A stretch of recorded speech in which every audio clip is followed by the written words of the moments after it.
Hey ladies, thanks for joining me today. If you're new here, my name is Mitzi and I'm a paper girly. If you're a returner, welcome back. Today I want to talk about memory journaling. Now, before you automatically think, oh no Mitzi, no thank you, I'm not into scrapbooking, hold up. I'm not talking about good old classic scrapbooking, which of course on its own is a great hobby. I'm talking about memory journaling. As women, we have spent so much of our time planning for the future that we dream for ourselves, our careers, our families, our life. And now, here we are, women of a certain age, at this place in our lives where so many of us are transitioning over into that next chapter of our life. So, what if we spent some time talking to the gal who got us here? Today, I want to show you how uplifting creating a memory journal for our younger selves can be. As women who have seen a few decades, we've accumulated a lot of memories, a lot of lessons, but also a lot of heavy baggage. And lately I've been thinking about how letting go isn't about erasing our history. It's about making room to celebrate the good parts and forgiving the bad parts. It's about finally giving yourself the peace and grace you've given everyone else.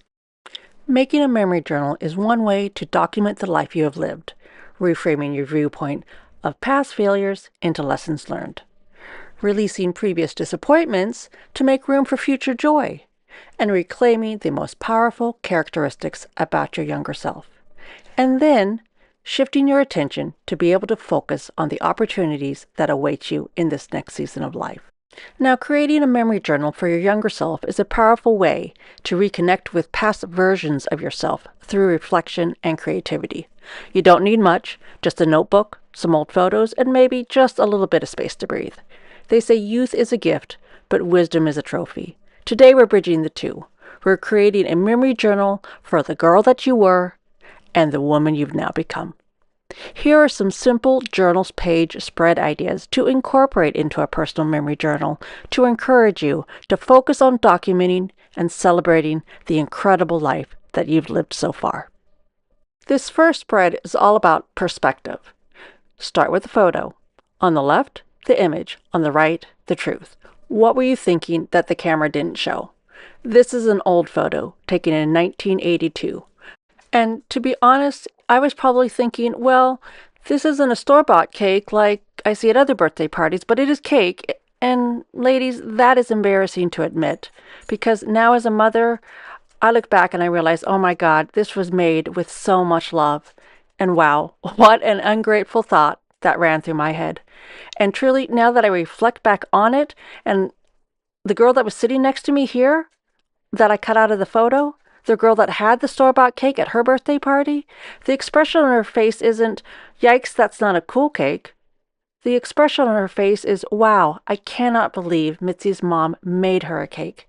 This is an example of how making a personal memory journal allows you to take negative memories from your past, reflect on who you were, how you've grown, and the lessons that you learned along the way, as obviously your perspective has changed through the years.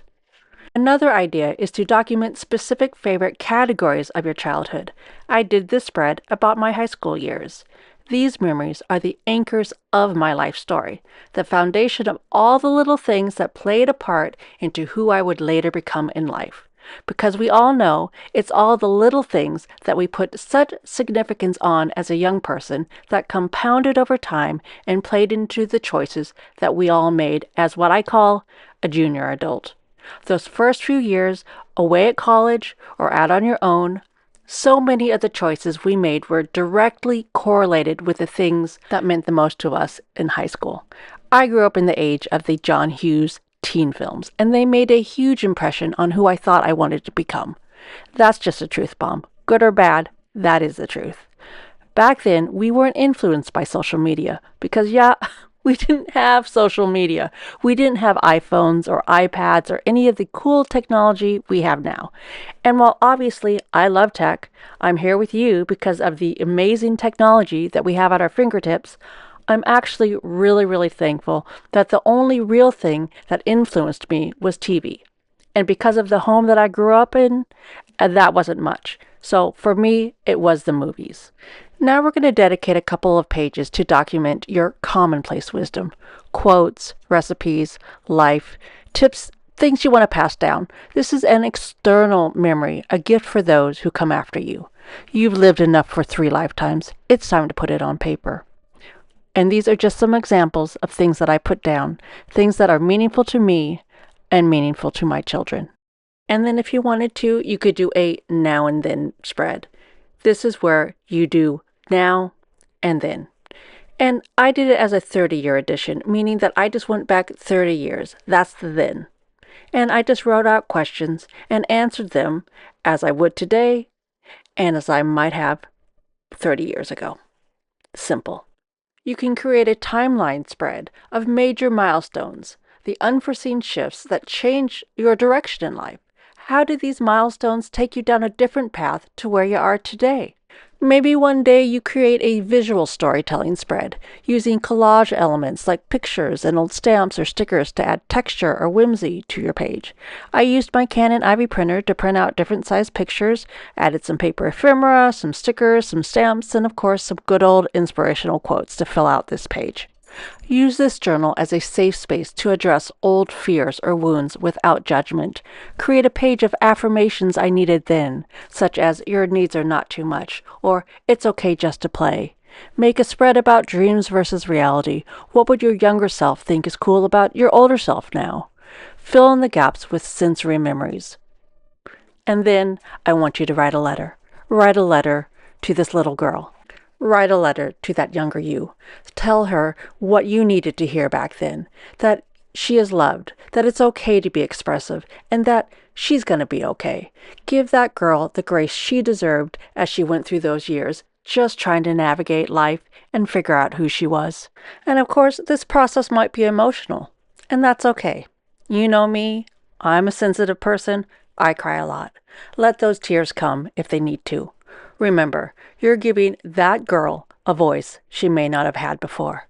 Creating a memory journal allows you to look back at your younger self with compassion and the wisdom you've gained over the years. This dialogue between who you were then and who you are now can be so incredibly healing and affirming.